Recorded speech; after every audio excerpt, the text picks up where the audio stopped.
Traders Corner is proudly brought to you by IG, the specialists in CFD trading.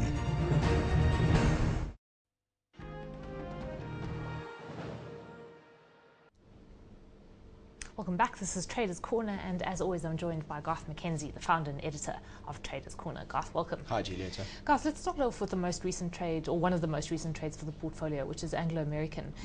And remember when you first shorted it, and it's a fairly unusual position for you to take, because generally you go long of stocks. Yeah. It kind of did exactly what you wanted to, and then it bounced back up, last week when we had that big rally, and my heart is in my mouth, I have to say. But it actually has come back. So where are you with that trade at the moment? Yeah, so at the moment I'm still in it. If we have a look at it, the chart is up on the screen at the moment.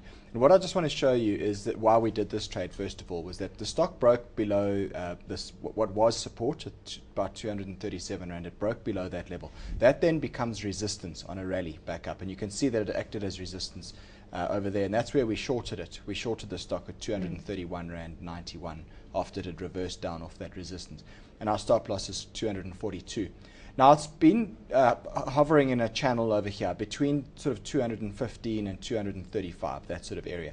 Last week, very briefly, intraday, it actually did go up and went slightly above our stop loss by a couple of cents.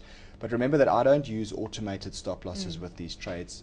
I generally prefer to handle a manual stop loss and do it myself. And as it turned out, that particular day it worked in our favor because the stock didn't close above that 242 Rand stop loss. It came back down, and then it did track back down, and it's actually been incredibly volatile over the last couple of days. It got all the way back down close to 215 again.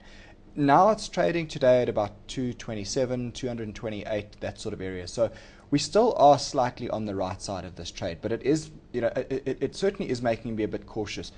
Do I keep it on? Do I just cut it? Do we have another leg to the downside? I mean, ordinarily, I would think that this consolidation could still resolve to the downside, but it could go either way at this stage. The resources index is not looking quite as bad as it was initially when I first highlighted it here a couple of weeks back. So, I think for the time being, I'm going to just stick with the strategy here. I'm going to stick to where our stop loss is and then watch it and see how it plays out over the next week or so.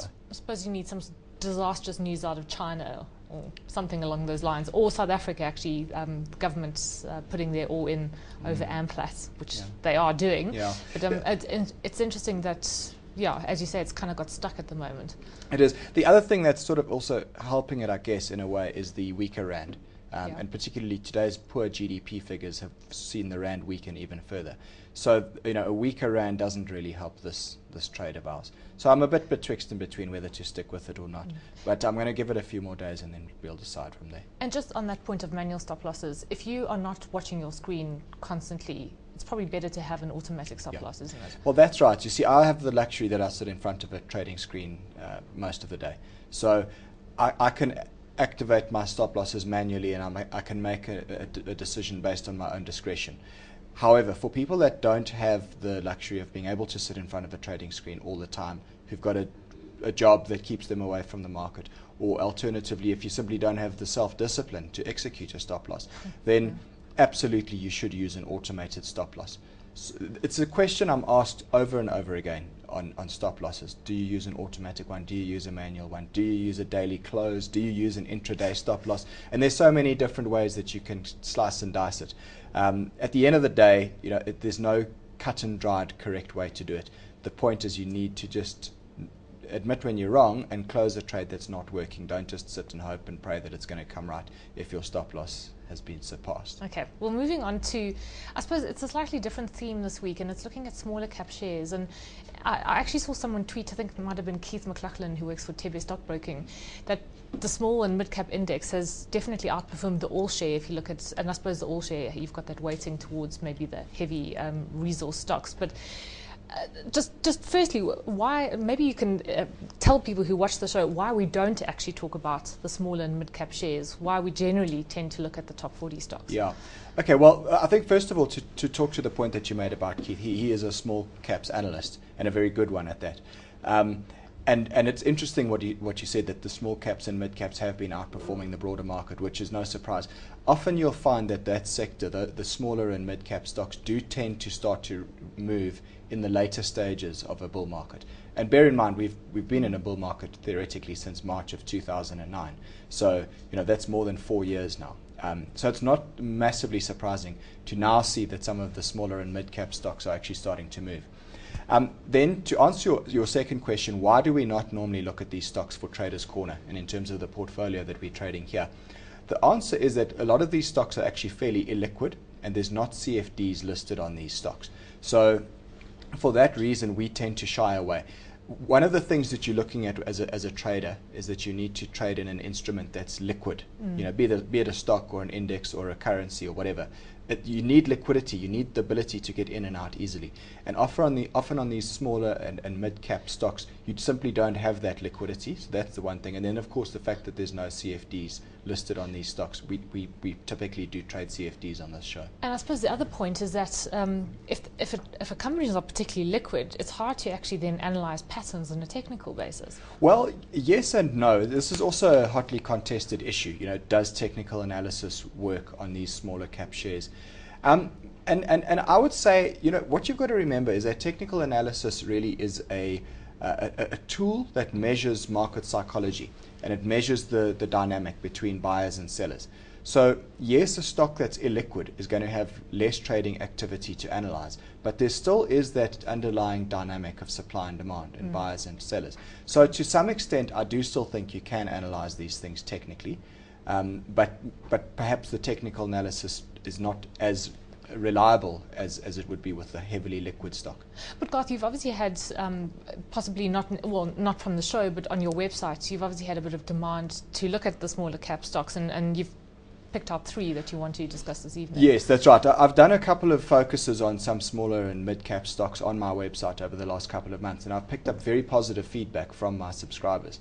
So I thought, well, if they're liking it on the website, perhaps it's something interesting to delve into a little bit for the TV show, because it's not an area of the market we've ever looked at for this show. And there are a couple of stocks that are looking quite interesting at the moment from a technical and a fundamental perspective. So I've brought 3 of them here today just to talk about. We're not going to be enacting trades on any of these, but they all make for quite an interesting discussion point. And any viewers that do like what we're going to talk about here can possibly look to follow these in a physical share. In other words, you buy the actual equity rather than a derivative product. Yeah. Well, simply there's no CFDs listed on any of these shares that we're going to be talking about today anyway. Okay, the first one is quite interesting. It's Comair, and I suppose it's only for the brave, isn't it? Yeah. Well, it is. Stocks. I mean, I never ever thought that I would be on TV, getting excited about an airline stock, because if there's 2 industries that I really don't like from an investment perspective, it's airlines and gold mines.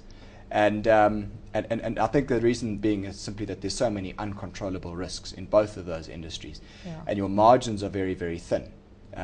Anyway, having said that, Comair does look interesting, and what actually tweaked my attention here was a report out from Anchor Capital about a week or 2 back, and they highlighted it. And Anchor Capital was started by Peter Armitage, who is a very highly rated analyst, probably one of the best, if not the best analyst that we've got in South Africa. And he put out a report on Comair and basically made a case for why it is looking quite good. And they've actually put a potential target price of R5 on the stock. And they've highlighted reasons being that obviously we're familiar with Comair. They run a fleet of 26 jets in South Africa. It's a commercial airline. They have the BA license, British Airways license in South Africa. And then, of course, the one that we're all familiar with are the green aeroplanes that fly around in the sky, the Kalula.com planes. Yeah. And what's particularly interesting there around Kalula at the moment is that they're actually in the process of replacing their fleet with a whole lot of new, a couple of new Boeing 737-800s, and they are way more fuel efficient than what the previous fleet was, so that helps to improve their margin. And then, of course, the other big thing is the demise of One Time. When One Time went into liquidation, it meant there was a whole lot of additional capacity that needed to be taken up in the airline space, and Comair has managed to capitalize on that. And anybody that's flown around any of the domestic routes recently will have noticed that you are paying more for an airline seat now than what you were before one time went under. Yeah, you've basically got a choice of Comair and SAA, although from June you'll have that new Fastjet. Yeah. So, but okay, so that's some of the fundamental factors, and I suppose also the oil price, while it still seems high to us, is actually lower than what it was last year. But the rand is weaker as well, okay. So there's a little bit of a pulling and tugging in different directions there.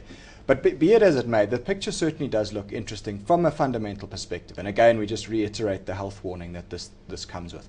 But I want to just also look at the trading action of the stock now and look at the chart specifically.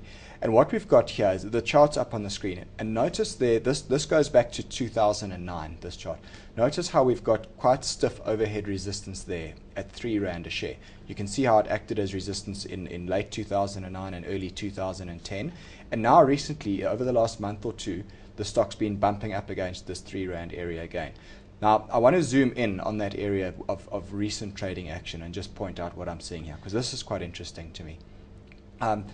Notice there how you can see there's very clearly a lid on the share price at 3 Rand.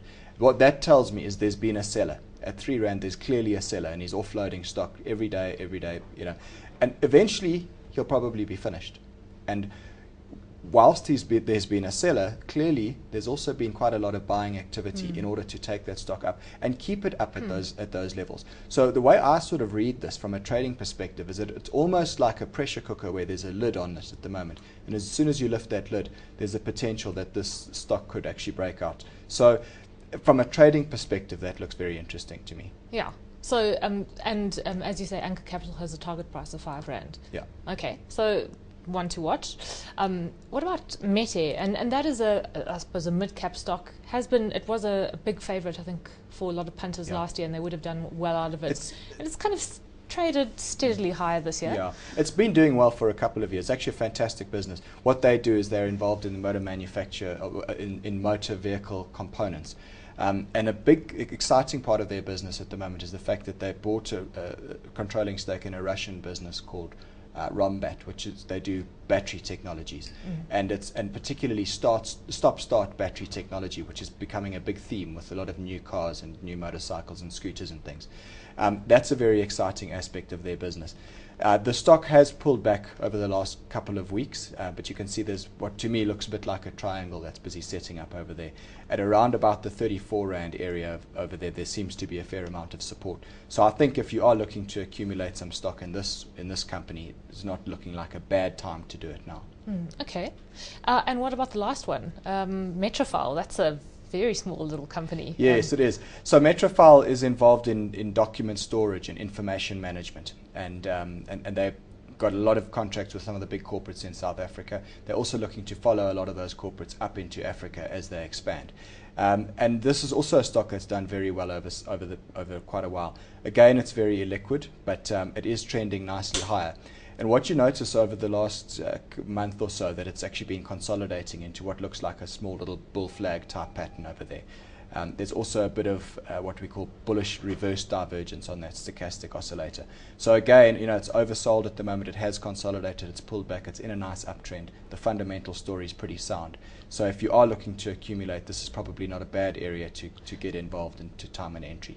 You say it is very liquid, and yet that chart doesn't look that illiquid, so obviously you can get in and out fairly easily. Or is that chart deceptive and the spreads are actually quite wide? It's deceptive. A lot of these spikes that you see over here to the upside and to the downside are reflective of the fact that there's a lot of illiquidity. Okay. So there's not a lot of bids and offers on the screen, and that can cause the chart to spike out like that. Okay, but a stock to watch. So 3 small cap shares this evening, which is quite unusual for our show. Yeah. What does the portfolio look like, Guy? It's up 7.5% for the year to date. Nothing much has changed from last week, so you can still see the trades that we've got open there, the new gold platinum ETF, and then our short position in Anglo American. That's all for the time being. Other than that, not much has changed over the past week. Incidentally, I've been seeing loads and loads of new gold platinum debentures being issued, so there's obviously huge appetite for them. Yes, yeah, no, there is. And I think this is the first sort of retail product that's come to our market in terms of being able to take an exposure to the platinum price. So it's understandable that that it's popular, and I think it's also it's far preferable right now to buy the physical metal than it is to buy the platinum mining companies. Yeah. Okay, so that's what the portfolio looks like, and then unchanged, still 6th of June next course. Yeah, CFDs course, learning to understand CFDs on the 6th of June. If you'd like to attend that course, there's still space available. Email me, garth@traderscorner.co.za. Okay, great. Garth, we'll leave it there. Thanks as always for joining us on the show. Thanks. That's Garth McKenzie, founder and editor of Traders Corner.